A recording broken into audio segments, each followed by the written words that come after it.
I'm Ethan, 38-year-old. I work security. People like me were supposed to uphold rules, maintain safety. But the irony is, I'm the biggest menace, the orchestrator of an irredeemable mess right inside my own home. My wife, Sarah, she's my light. She's ambitious, successful at the bank. And she's pregnant. I should be the happiest man in the world. But I'm not. Because the secret I'm keeping, it's not just an affair. It's a betrayal. A betrayal of my wife, my family, and of my mother-in-law, Emily. Our family life is 3 people living on 3 different time zones. I wake up in the afternoon. Sarah leaves early in the morning.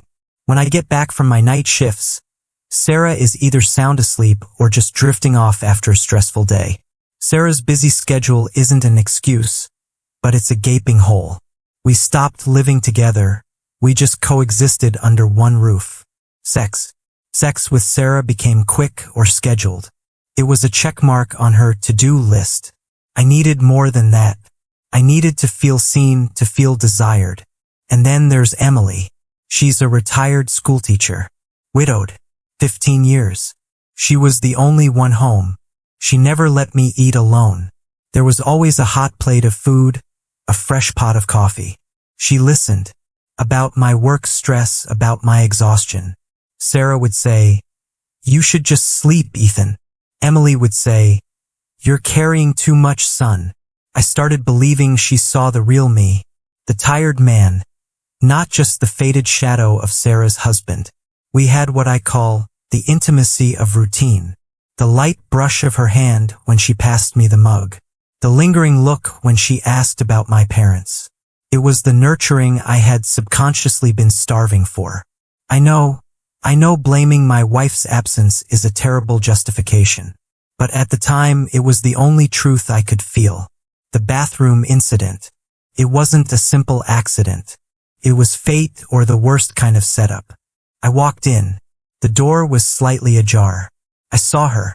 Emily. Not my mother-in-law, but a woman. A woman stripped bare by her solitude, by the grief and time. The moment we made eye contact in the bathroom mirror, time froze. Her eyes, they weren't just panic. They were recognition. She saw me, and I saw her.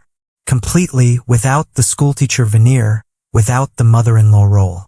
Just Emily. I slammed the door shut and rushed out. But the image was burned into my mind. Couldn't sleep. I felt guilt, but it was just a thin layer hiding an uncontrollable arousal. I sent that text. I don't know why. Maybe I wanted to be rejected, to be scolded so it would end. But no. She stood at my bedroom door 15 minutes later, in her thin bathrobe. That said everything. No words needed.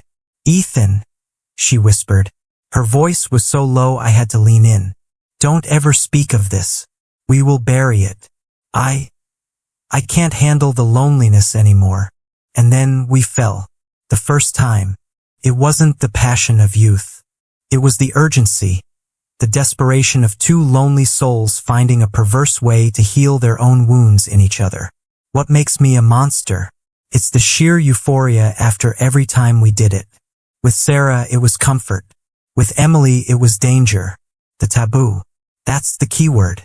The taboo created the guilt, and the guilt became the catalyst for my desire. Sneaking around in my own home. In her room, on the bed her late husband once slept in. It was the highest level of betrayal, and it excited me. I can't explain it. Maybe I need professional help to understand why the lie became the drug. Afterward, we'd look at each other with a dark understanding. Emily would go back to being the mother-in-law. I'd go back to being the son-in-law. And the secret would sit between us. A week ago, Sarah handed me a small gift box. "You're going to be a father, Ethan." She hugged me, her face radiant. I couldn't do anything but hold her and pretend to be joyful. The baby is a wall. It's a confirmation that I have to be a husband, a father. It's the end of that forbidden relationship. I feel like I'm stretched thin between 2 poles, responsibility and desire. I had to tell Emily, It was a Friday night. Sarah was at a late meeting. I found her in the kitchen drinking tea. I told her, briefly without details, "Mom, Sarah is pregnant. I think we can't continue this." Emily's face didn't flinch. She put her teacup down, very deliberately. "You think something so small can make me forget the feeling of being held by you, Ethan? I accepted a life without love, without a man. You showed me it still exists. You woke me up." Her voice wasn't angry. It was cold and utterly controlled. "I've spent my entire life sacrificing for this family. Now it's my turn to have what I want. I'm not going to stop, son. Now I'm a hostage to my own emotions and the terrifying loneliness of a powerful woman. The silence in this house is the loudest noise. Emily and I pass each other like ghosts. Her eyes are a quiet threat. Do I need a therapist? Absolutely yes. I don't just need to deal with my guilt. I need to understand why I found satisfaction in this destructive behavior. Why I prioritized the thrill over my family's happiness. Here's the terrifying part. Will Emily tell Sarah?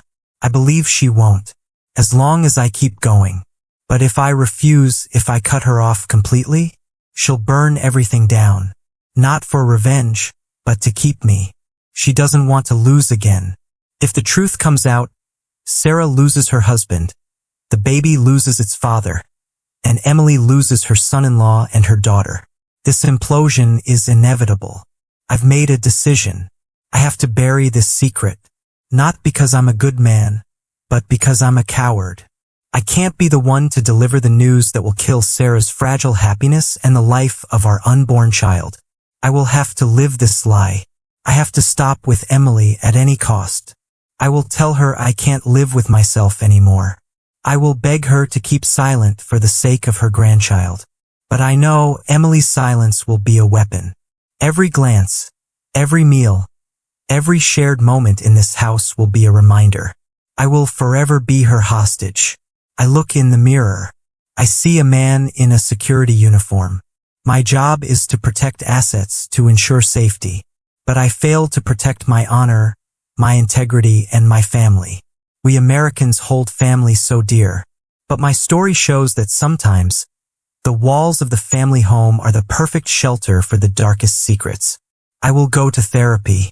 I need to get healthy for my coming child, even if it means wearing this mask for the rest of my life. Now tell me, you, the people watching, if you were Sarah, would you want the terrible truth? Or would you prefer the comfortable lie? If you were me, would you confess and accept the fallout? Or would you live in hell to protect an innocent child? Please comment. I don't ask for forgiveness. I just need to know which path involves the least amount of blood and tears.